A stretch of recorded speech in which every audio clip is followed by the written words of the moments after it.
Assalamu alaikum everyone. Good evening. This is Fatima Zahra Ahmed, Zahra Unscripted, and this is my son, Ismail Umar. Now, I made a post earlier about medical consent. Now, I sit here today with my son to talk about medical consent. Now, Ismail is 7 years old. He has severe brain damage. He doesn't sit, he doesn't walk, he doesn't talk. He's visually impaired, meaning he's medically blind. Now, the reason why I decided to make this video today is to share awareness on medical consent. It is your right. It is your right as a patient to know whatever a doctor is administering to you. It is your right. It's not a privilege. It is a right. Now, while I was in labor with Ismail, my doctor came into my room and asked me if I was feeling any form of pain. And I confirmed and affirmed that yes, I was in a lot of pain. Obviously, I am in labor. Labor is supposed to be painful. And this doctor reached out into his pocket, brought out an already prepared medication in a syringe. And he opened up my cannula and he injected. Now, immediately after injecting, I fell asleep. And that was it. Now, even while asleep, I was still I could feel the contractions coming. I could feel every single pain, even while I was sedated. I remember while sedated, I was shouting out my sister's name because I was feeling the urge to push out the baby.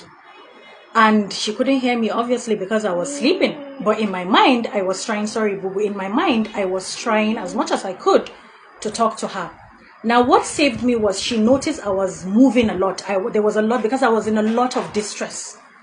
She went out and she called out the nurse, and the nurse came in, and already the baby's head was crowning. And she ran out, that's the nurse, and she called the doctor, and he said, no, he's timing. It's not time yet. And she said she has already seen that the baby is crowning. Meanwhile, my water has not even broken. And the doctor rushed in. She rushed back first before the doctor came in, and they held me. She held one hand, my elder sister held the other hand, and I walked. In that situation, at that position I walked to the labor room with the aid of my elder sister and the nurse. And the doctor came in immediately after they placed me on the bed. Now, at this time, I was already coming out of the sedation. They came in, the doctor came in, and before he could wear his gloves, because at that time my eyes were already open, and the baby just came out like he was pushed out by force, because I had a very big push and he came out. Now, when he came out, he wasn't breathing. There wasn't any form of life. He was not crying. He had what medically they call severe birth asphyxia, which is a situation where you give birth to a child and the child comes out not crying, not breathing. There's no form of life. And they had to resuscitate him.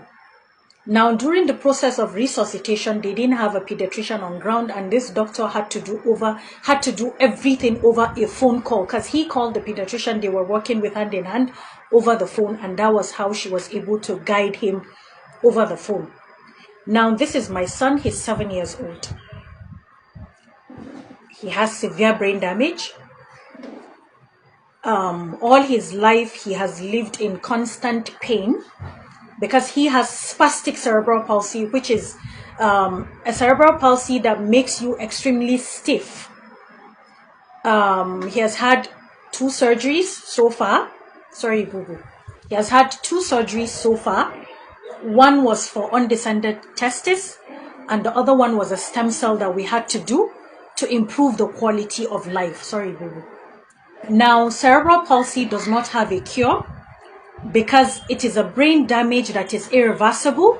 He's in discomfort. But I want you people to see, this is what lack of consent from a medical doctor cost my family. This is it. What will it take a doctor to explain to you that after giving you this injection, you will fall asleep, and after you fall asleep, definitely there's not going to be supply of oxygen to the brain of the fetus you're carrying. And this is the result.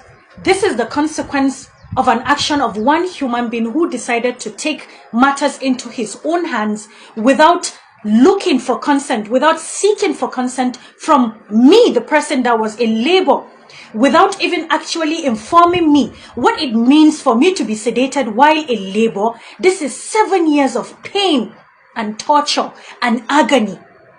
This is 7 years. This child does not know what I look like.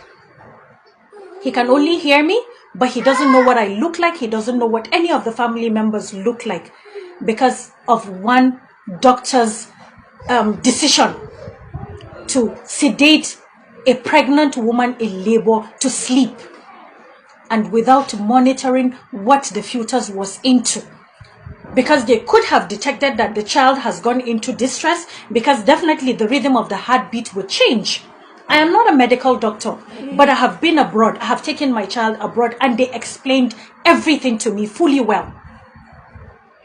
So please, for whatever medication you're going to be giving or your children, let them explain to you the side effect. Let them tell you. And if you don't agree, if it doesn't sit well with you, they shouldn't go ahead. Because this is something that we have to live with for the rest of our lives. This is a beautiful child. This is a very, very beautiful child. And alhamdulillah for Ismail. But I'm using this medium as an advocacy for people to see the pains we go through because someone decided to do something off the record. Someone decided to do something without seeking the advice of the parent, without telling the person the side effect of that decision he took at that point. I hope and I pray, truly Nigeria never happens to you. Because this is me, this is my son Ismail, and Nigeria happened to us. And I pray to Allah, I pray that this government will look into this issue of medical errors in this country and do something about it. And whoever is found guilty should face the full wrath of the law. Because it's totally unfair. It is unfair. Thank you, everyone.